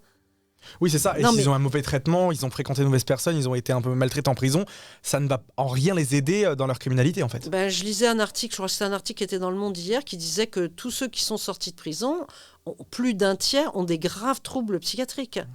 Et quand on voit... Alors moi, j'ai fait une intervention en prison avec Ensemble contre la peine de mort au moment des 40 ans. Et je suis contente, j'espère qu'on va en faire d'autres. Et le contact était très intéressant. Il y avait des majeurs et des mineurs. C'était en maison d'arrêt, c'était à Villepinte. Et franchement, ils nous ont posé des questions, on était scotchés, quoi. Des questions de géopolitique, enfin... C'était extrêmement intéressant. Et c'est vrai, alors moi, ça ne m'a pas dépaysé. De toute façon, une prison, ça ressemble toujours à une autre prison. C'est vrai que les prisons de haute sécurité, c'est un petit peu plus compliqué. Mais globalement, je pense qu'on rassure la population, comme toujours. Les gens ont l'impression d'enfermer leur peur derrière les barreaux. Il y a très peu de communication entre les deux. Et ça, c'est vrai que c'est très problématique parce que si on veut que les gens se réintègrent après, il faudrait qu'il y ait un maximum d'échanges avec le monde libre. C'est beaucoup plus facile pour moi d'aller visiter quelqu'un aux États-Unis dans une prison de sécurité que de visiter quelqu'un en France. À une époque, j'ai correspondu avec un homme qui était à Fresnes et je savais qu'après, il allait partir en centrale et qu'il allait être loin, donc je voulais aller le voir. Donc j'ai fait les démarches et quand j'ai vu le truc, je leur ai dit, allez vous faire voir, quoi. Enquête de moralité, enfin la totale, Et là, on se dit, mais moi, je me serais bien porté volontaire pour aller visiter, par exemple, des détenus qui sont anglophones et qui ne parlent pas français. en me disant, bah voilà, au moins qu'ils puissent parler un petit peu. Mais rien, en France, c'est très compliqué. Les médias n'ont pas accès aux détenus. Enfin, c'est très, très curieux. On a un rapport à l'incarcération. C'est la solution de facilité. D'abord parce qu'on n'arrive pas à résoudre les problèmes de délinquance, parce qu'on ne se donne pas les moyens de prendre le problème à la racine. Donc, du coup, moi, je trouve que la problématique de la France aujourd'hui, mais pas que de la France, c'est qu'avant, on pouvait faire des réformes à très long terme. Aujourd'hui, personne n'y va parce qu'il y a un agenda électoral. Et pareil, c'est on devient comme aux États-Unis. Il faut du résultat et il faut vite. Et ça, malheureusement, des problèmes de société pareils, on ne va pas les résoudre sur un mandat présidentiel de 5 ans. Ah non, clairement pas. Oui, non, ça, c'est évident. Oui, là, on préfère les enfermer, fermer les yeux et on attendre. construit d'autres prisons. Puis voilà, on fait des prisons modernes, toutes neuves, machin. Mais quand même, en France, on entend encore des gens qui s'offusquent parce que dans les nouvelles prisons, ils ont une douche dans leurs cellules. Mais non, c'est pas le Club Med de pouvoir se laver, s'occuper de soi. Enfin, c'est le minimum. La sentence, c'est la privation de liberté. C'est pas de vivre dans des conditions aussi catastrophiques, de manger aussi mal, de pas avoir assez de soins de santé, etc. Pas assez de parloirs. Alors c'est vrai que la pandémie n'a pas aidé non plus. Moi, ça me faisait entre guillemets sourire quand j'entendais des filles qui disaient « Ah ouais, rencontre, c'est infernal, il y a le plexiglas au parloir et tout. » J'ai envie de leur dire « Mais vous savez pas la chance que vous avez. Nous, on n'a jamais eu autre chose qu'être derrière une vitre et au téléphone. Même en dernière visite, on était au téléphone derrière une vitre. Donc, déjà, vous avez des parloirs, profitez-en. Hein. Parce que là, pendant la pandémie, il n'y a pas eu de parloir au Texas pendant plus d'1 an. Même pas de parloir avocat, du tout, non plus. Plus le courrier postal très, très ralenti à cause de Trump qui voulait que les votes par correspondance n'arrivent pas dans les délais. Enfin bon, on a eu un contexte quand même très, très particulier. Et pour finir, si vous aviez un message à faire passer à la jeunesse, que serait-il ? Parce que est-ce que vous pensez que la nouvelle génération à laquelle moi et Alexandre faisons partie baisse les bras et abandonne les combats ? Moi, je ne pense pas que la jeune génération, elle baisse les bras. Je pense simplement que c'est une génération qui est beaucoup trop spectatrice de sa vie et pas assez actrice. Donc, moi, mon message, c'est... Non, mais bougez-vous, quoi. Bougez-vous, quel que soit votre sujet. Alors, ça peut être l'environnement, ça peut être la cause animale, ça peut être complètement autre chose. Enfin, vous avez une passion, un sport, montez des clubs, rencontrez-vous, mais parlez-vous, éduquez-vous. Alors, on peut avoir des périodes où on a besoin d'être spectateur. Et c'est vrai que là, aujourd'hui, vu tout ce qui se passe dans le monde, moi, je vous dis, good luck, hein, parce que... Non, mais c'est dur. On vit dans un monde qui est très dur et qui peut être extrêmement décourageant. Hein. Ça, je vous l'accorde. Mais moi, je vois quand même en France, il y a plein d'initiatives absolument géniales et la jeune génération s'implique. Et je me dis, c'est bien, mais tout n'est pas perdu. Mais surtout, n'ayez pas peur d'y aller, même si au départ, vous partez tout seul. Très vite, vous ne serez pas tout seul. Et il faut pas se dire que parce qu'on est seul, on ne peut pas changer les choses. C'est pas vrai. C'est comme ça que ça change. Je vous remercie beaucoup, Sandrine et George Skinner, pour avoir accepté l'invitation dans les Minutes de l'Horreur. Si l'épisode vous a plu et que l'affaire de Hank Skinner vous a touché tout comme nous, tous les liens sont dans la description. N'hésitez pas aussi à le partager et à vous rendre sur tous les réseaux sociaux pour pouvoir suivre l'affaire, continuer à vous aider de toutes les meilleures manières possibles. Merci beaucoup pour votre invitation.